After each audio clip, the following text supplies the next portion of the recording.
Prepare to die, over and over again. This is a lesson, not a warning. You will die a lot and you shouldn't fear it.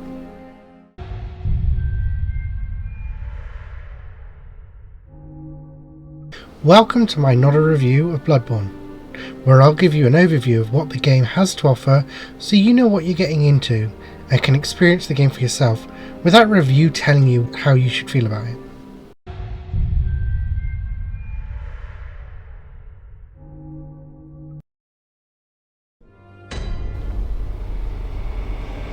You awaken alone. Look around the room. All that can be found is a note with the instructions: seek the pale blood to transcend the hunt. With your new goal, you head out to be confronted by a large wolf beast from your nightmares. You try to fight back, but only with your fists. The beast is too much. You died. This is the first lesson of Bloodborne. You will die.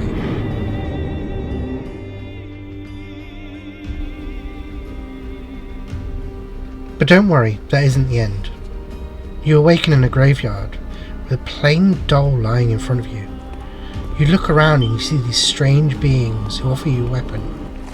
You take the weapon and find your way back to the clinic. This time you're prepared to hunt. This is your second lesson of Bloodborne. Be prepared. Who you were before you awoke in the clinic doesn't matter anymore. You are now a hunter. And a hunter must hunt. The game isn't driven by a character, and very little is known about the hunter. You get a small description of their past when picking their stats, but it's honestly nothing more than just flavour.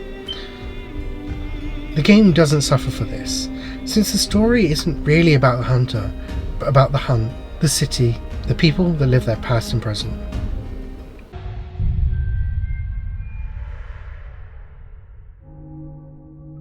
Ever feel like you're stuck inside too much and need to get away? Well, fortunately for you, this video was sponsored by the city of Yharnam. Meet the locals and take part in their festivals. Explore the sprawling catacombs and discover the unseen. And take a carriage to a nearby castle. Experience everything Yharnam has to offer. The game is mostly set in Yharnam, a Victorian-inspired city filled with cobblestone streets and Gothic architecture. But with the events that have gone on recently, it's quite grim. Yharnam could have been a beautiful city to actually take a holiday to, but with what's happening, it no longer is. There are coffins, pyres, and crucified beasts everywhere. It gives the city a very eerie vibe. Things aren't right, and when knocking at people's doors and windows, it really reinforces that you don't want to be outside.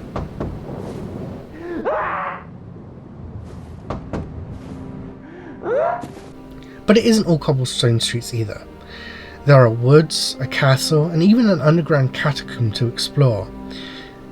Each feeling different from each other, filled with different kinds of enemies and traps. The Chalice Dungeons are sprawling caves and catacombs that exist under Yharnam. They're split up into several different styles and difficulty, but they are very easy to miss and skip over since the game doesn't require you to do them to reach the end. Despite that, there is still a ton of story and lore tied to these areas. Each dungeon consists of 3 bosses locked behind gates with hidden levers somewhere hidden within the dungeon, with an optional side room for treasure. Down here you will encounter enemies and bosses that are found nowhere else in the game.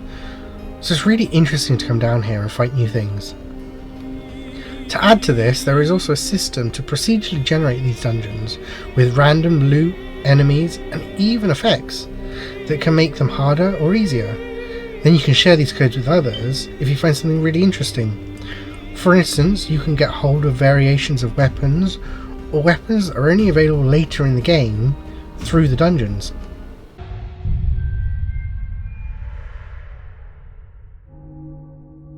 It's hard to talk about the story of Bloodborne, because while there is one, it isn't told you directly as you'd find in most games. At the start of most games, you're going to stop the end of the world or save a loved one. But with Bloodborne, your goal is to seek the pale blood to transcend the hunt, which is incredibly vague. So without going into too much detail to avoid spoilers, You're mostly putting it in the direction with some notes and some item descriptions to fill in what's happening and why. If you really want to know what the story of Bloodborne is, there are tons of great YouTube channels out there with tons of information on it. I recommend checking them out. Throughout the hunt, you'll be fighting your way through all kinds of horrors, and defeating them will give you blood echoes. These are your everything. It's your experience and it's your money. To level up, you talk to the plain doll, who will increase a single stat per level, and the cost will increase per level. There are several stats to choose from. Except the stats that boost health and stamina, they will dictate what weapons you can use and how much damage they'll do. The combat of the game is made to be aggressive, but at the same time it punishes those who attack without caution. When you get hit in Bloodborne, you have a small window to recover your health by attacking the enemy. So moving in and hitting the enemy could save you from using a healing blood vial. This can also be seen in how during combat your dodges aren't rolls, but hops. You are the hunter, so you keep your eyes fixed to, well, the prey.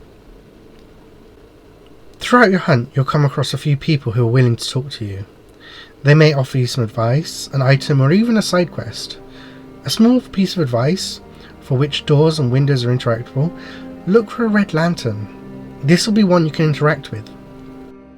The side quests in this game are vague, and there isn't a quest log or tracking, so be sure to take notes, since you may come across something later that relates back to these NPCs.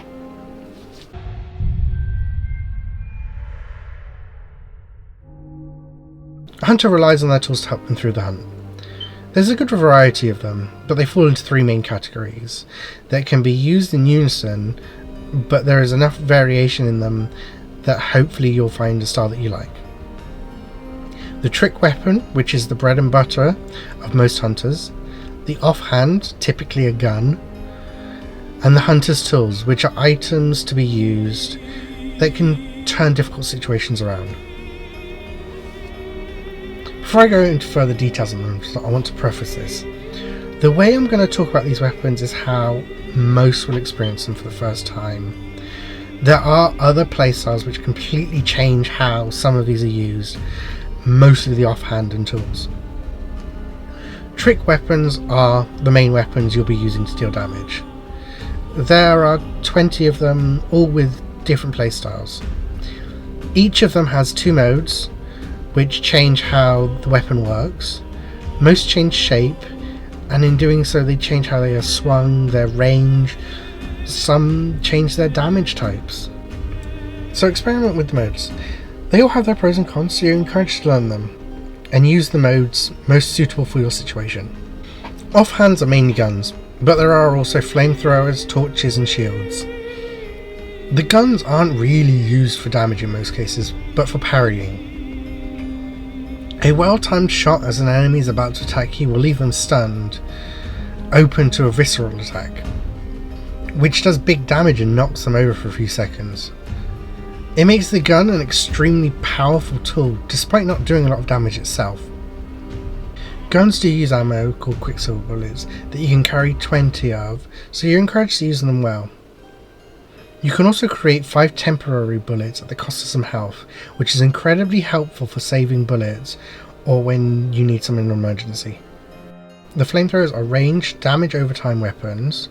The torch is mostly used to light up dark rooms, but can also be used to deal fire damage. And shields are not that great. This isn't a Dark Souls game. You're encouraged to be aggressive, not defensive. Hunter's tools range from a simple paddle to a slug that can shoot tentacles out at your enemy. I can't cover all of them, but they are strong. They come in 2 types. Consumable, so once you use them they're gone. And these you find in the wild, drop off mobs or buy them for blood echoes or insight.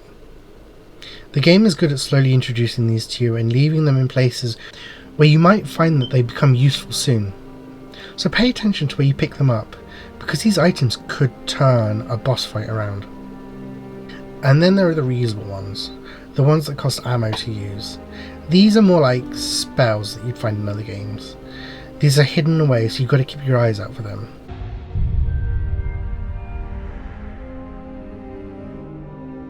My experience with Soul-like games before Bloodborne was very limited, making the jump into the game very daunting. So daunting it took me nearly 4 years to attempt playing. Bloodborne has this reputation of being a difficult game, with death being punishing, but after playing it, it really isn't that bad. Getting back to your blood echoes isn't hard, and you can regain any that you lost by grinding a little. And for combat, I have a few years of playing Monster Hunter experience, which somewhat translated over because I have that experience in positioning, judging distances, and timing dodges. That said, the game isn't easy, but I would say that the tales of its difficulty are exaggerated. It is mostly that the game doesn't ease you into the experience, or so you'd think. You hit the first wall pretty early on in Bloodborne, and that isn't bad because it's there to teach you a couple of lessons. And that is something I quite like about the experience. Whether you're aware or not, the game teaches you mechanics by incentivizing you to use them. The game doesn't hold your hand, but it does leave breadcrumbs for you to follow, and this applies to the narrative too. The story is there, but it isn't on the surface, and you'll have to do a little digging to find it. If you own a PS4 or a PS5, I recommend playing Bloodborne for yourself. It is a part of the PlayStation Plus collection on PS5, so if you have PS Plus and a PS5, you can already play it. And if you just have a PS4, you can usually find it on sale too. Thanks for watching. Oh, cease this dithering. Take the plunge. Throw yourself to the wolves.